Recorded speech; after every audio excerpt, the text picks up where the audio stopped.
Hello students, this is the lecture number 2 of your chapter climate. So far as we have learned that India is described as a monsoon type climate. Okay, यहाँ का जो climate है India का उसे हम वो कैसा है, थोड़ा मॉनसूनिक क्लाइमेट है. ठीक है, अब मोस्टली ये जो क्लाइमेट है ये कहाँ पे आपको मिलेगा? साउथ पोर्शन और साउथ ईस्ट. मतलब इंडिया का जो है, हमारा जो इंडिया है उसका जो ये वाला पोर्शन है यहाँ पे और यहाँ पे आपको मोस्टली मॉनसूनिक क्लाइमेट मिलेगा. ठीक है, जो दो मैंने सर्कल बनाया है ये वाला और ये वाला, इन दोनों में ही आपको जो क्लाइमेट है मोस्टली मॉनसूनिक मिलेगा और ये इंडिया का बहुत ज़्यादा एरिया कवर करता है. That is why it is known as monsoonic country.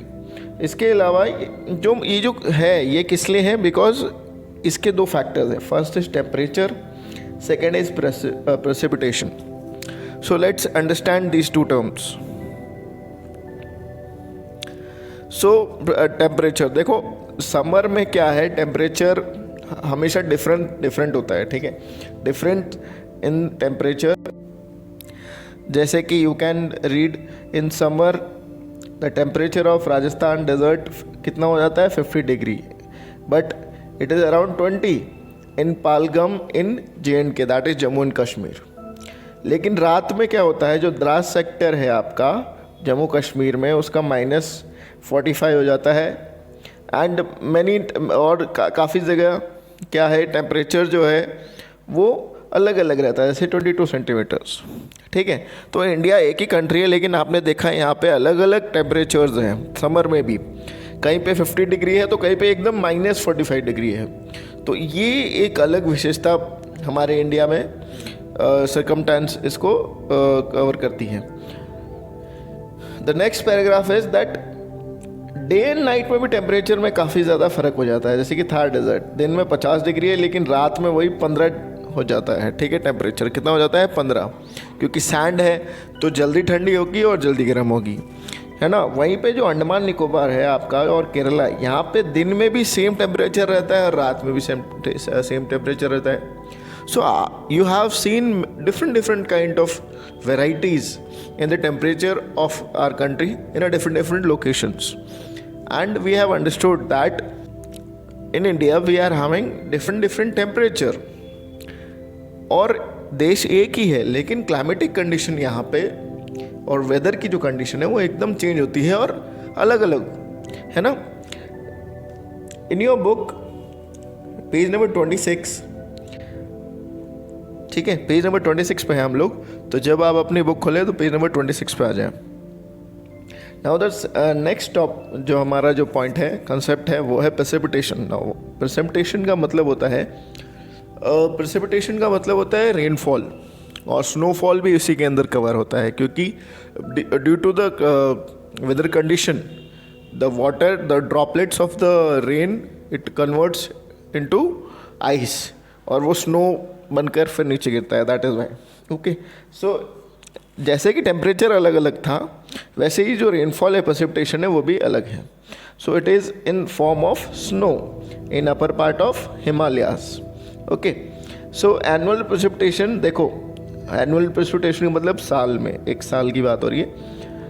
यहाँ पे भी डिफरेंस है. कहीं पे तो 400 सेंटीमीटर, मेघालय जहाँ पे ज़्यादा रेनफॉल होती है हमारे इंडिया में सबसे ज़्यादा, वहीं 10 सेंटीमीटर से भी कम है. कहाँ पे? एक तो लद्दाख में और एक वेस्टर्न राजस्थान में, थार डेजर्ट में. Okay, and most of the country receive rainfall from this period, June to September. इन महीनों के बीच में हमारे यहाँ पे सबसे ज़्यादा रेनफॉल होती है. लेकिन तमिलनाडु कोस्ट में जो रेन है वो अक्टूबर से नवंबर में होती है, जिसे हम बोलते हैं रिट्रीटिंग मानसून. और जब मानसून वापस जाता है हमारे देश से तो सबसे ज़्यादा जो रेनफॉल करता है वो तमिलनाडु में करता है. ओके, जनरली जो हमारी जो रेनफॉल है वो ईस्ट टू वेस्ट क्या होती है? डिक्रीज होती है. मतलब ईस्ट में जो है इंडिया के, वहाँ पे ज़्यादा रेनफॉल होगी as compare to west. Okay, and that is why people and their food and clothes and houses are different types. Now suppose this red line is a Indian map, ये southern part है India का. ठीक है, और ये जो blue line आपको दिख रही है, this is a wind which carries rain. तो ये सबसे ज़्यादा पहले ईस्ट में जाएगी, ठीक है, ईस्ट से होकर ये वेस्ट की तरफ जाती है। That is why east region receives maximum rainfall in India.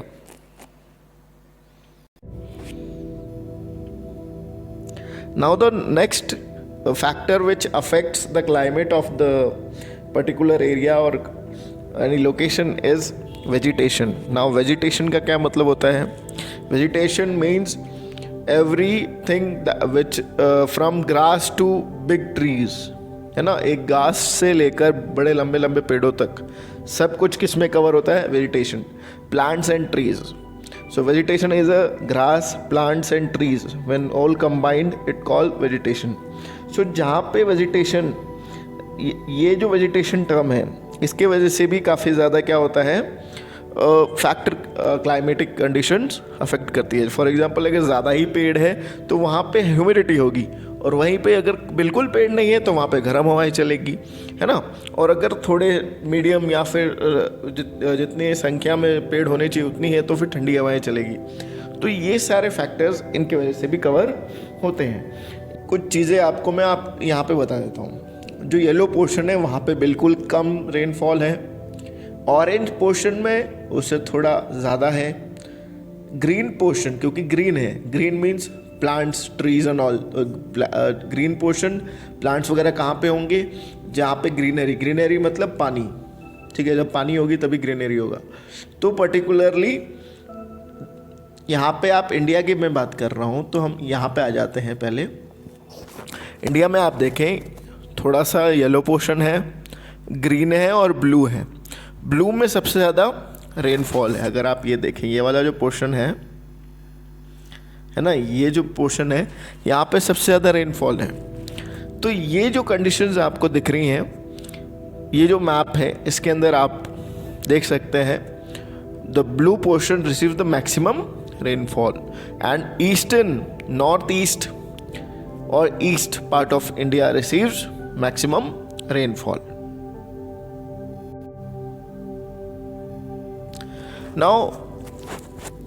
Now this is factors affecting climates. So ये सारे factors हैं जो कि हमारे यहाँ पे climate affect कराते हैं. For example, latitude, altitude, relief feature, distance from sea, Himalaya, distribution of land and water, surface pressure and wind pressure, upper air circulation and western cyclones. तो ये सारे factors हमारे यहाँ पे क्लाइमेटिक कंडीशन में जो वैरायटी है, जो डिफरेंसेस वो इन्हीं कंडीशन की वजह से हैं। इन सब के बारे में हम लोग नेक्स्ट लेक्चर में पढ़ेंगे। सो टुडेज होमवर्क, आज आपके लिए 2 क्वेश्चन होमवर्क हैं। First question is what is monsoon and second question is what is precipitation. So this is all from my side. Thank you.